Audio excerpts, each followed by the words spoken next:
Crusade के बाद परमेश्वर ने मुझे एक बोझ दिया है, क्योंकि जब इस क्रूसेड के बाद अगले दिन मैं उस जगह में घूमने के लिए गया, तो अभी मैं वहां पे पहुंच ही रहा था उस जगह के ऊपर। मैंने अपनी वाइफ को बोला कि मुझे ऐसा लग रहा है कि मुझे यहाँ पे बहुत सारे लोग मिलेंगे। मेरी वाइफ बोले नहीं हो सकता है कि वो लोग थक गए होंगे 2 दिन क्रूसेड में। कहा हम क्रूसेड जिन्होंने किया है वो यहाँ घूमने आ रहे हैं इस जगह के ऊपर। वो बड़ी मशहूर जगह थी वहां की।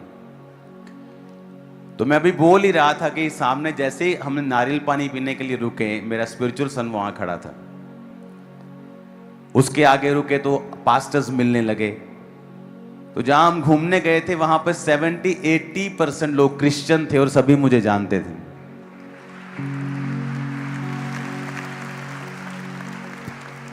और पास्टर्स बहुत से मुझे मिले। उन्होंने बताया कि उनकी स्टेट में अलग अलग तरह के परसिक्यूशंस हैं, अलग अलग तरह के उनको दबाने के लिए लॉ पास हो रहे हैं।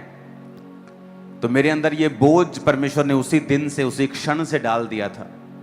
और मैं लगातार फिर प्रेयर में था और अपनी वाइफ से बात मैंने की। मैंने कहा परमेश्वर जब चाहता है कि जो परमेश्वर ने ग्रेस इस सेवकाई को दी है, अब वो टाइम है कि वो दूसरे पास्टर्स के अंदर हम उसे इंपार्ट करें। क्योंकि जो आप देखते हो स्टेज के ऊपर, ये आउटकम है, ये रिजल्ट है, लेकिन जो तैयारी है वो आपको कभी नहीं दिखती। जो तैयारी है वो कभी दिखती नहीं है।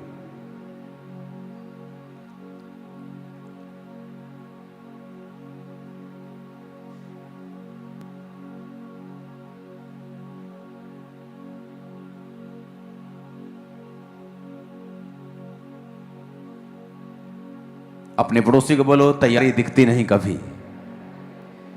जो आप बिल्डिंग देखते हो ना, बुर्ज खलीफा देखते हो आप, वाह कितना लंबा है, कितना अच्छा है, लेकिन उसकी जो नींव है वो उससे कहीं अधिक मुश्किल, मजबूत, फैली हुई है जितना आपको वो दिखता है। तो परमेश्वर मेरे अंदर ये बोझ लगातार डालता ही जा रहा था कि मैं, क्योंकि उस पास्टर मीटिंग जैसे हम करते हैं, एक दिन की पास्टर्स आते हैं और चले जाते हैं, अब वो मीटिंग ऐसी नहीं होगी। उसमें जो शेड्स हैं उनको स्पेशली तैयार किया जाएगा पास्टर्स, उनकी फैमिलीज के रहने के लिए। स्पेशल खाने का मेन्यू रेडी होगा, स्पेशल टीचिंग्स होंगी, वीडियो डेमोन्स्ट्रेशन होगी, रिटन टीचिंग होगी, सेमिनार्स होंगे, और उसमें बहुत से लॉयर्स भी होंगे जो आपको लॉ के बारे में भी बताएंगे। उसमें एक सेशन ऐसा भी होगा, हीलिंग सेशन होगा, टीचिंग सेशन होगा और सेमिनार्स होंगे। और ये इसलिए कि परमेश्वर के जो लोग हैं उनको ये बताया जा सके कि हर एक परिस्थिति के नीचे आपको गॉस्पल कैसे प्रीच करना है। क्योंकि जो तैयारी है वो कभी नजर नहीं आती। अब जब जीसस को लोग मिलते थे तो बाइबल कहती है कि भीड़ की भीड़ यीशु मसीह के पीछे रहती थी। जब भीड़ की भीड़ परमेश्वर के पीछे रहती थी तो वचन कहता है कि लोग उस पर गिरना चाहते थे, लेकिन किसी को भी जीसस के बारे में इतना पता नहीं था, पर्सनल लाइफ के बारे में। वो चेलों को मालूम था।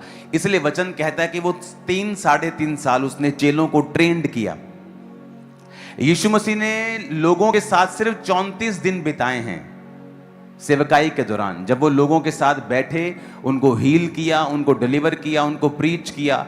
और उस आप इमेजिन करो, लाखों लोगों के साथ उन्होंने 34 दिन बिताए हों और सिर्फ 12 लोगों के साथ उन्होंने 3-3.5 साल बिताए हों। बुद्धि क्या कहती है कि लाखों लोगों के साथ ज्यादा समय बिताना चाहिए कि 12 लोगों के साथ ज्यादा समय बिताना चाहिए? अरे भाई, लाखों लोगों के साथ ज्यादा समय बिताना चाहिए, लेकिन परमेश्वर ने लाखों लोगों के साथ सिर्फ दिन बिताए हैं, लेकिन अपने चेलों के साथ उसने साल बिताए हैं। उसका रीजन ये था कि परमेश्वर ये चाहते थे कि उसके जो चेले हैं वो चीजों को सीखें जो लोगों को नजर नहीं आती। लोगों को सिर्फ रिजल्ट नजर आता है। ओ अच्छा लंगड़ा चल पड़ा, ओ अच्छा रसौली गायब हो गई, ओ अच्छा 20 साल बाद बेबी हो गया, ओ परमेश्वर ने कितना बड़ा चमत्कार किया, वो कभी चला नहीं था। आपको सारे ये रिजल्ट नजर आते हैं। लेकिन इसके पीछे की तैयारी, इसके पीछे की प्रेशन, इसके पीछे का सेक्रीफाइस वो लोगों को कभी भी नजर नहीं आता था। तो वो चेलों को परमेश्वर ने वो साइड दिखाई, और उन चेलों में भी कुछ ऐसे थे जो ज्यादा काम कर सकते थे दूसरे चेलों के मुकाबले में। वो कम काम कर सकते थे, कुछ ज्यादा काम कर सकते थे। ये बात थी कि परमेश्वर जो कुछ उन्हें दिखा रहा है, परमेश्वर जो कुछ उन्हें उन पर प्रकट कर रहा है, वो उसको कितना फॉलो कर रहे हैं और उनकी जिंदगी में परमेश्वर के प्रति कितना समर्पण है।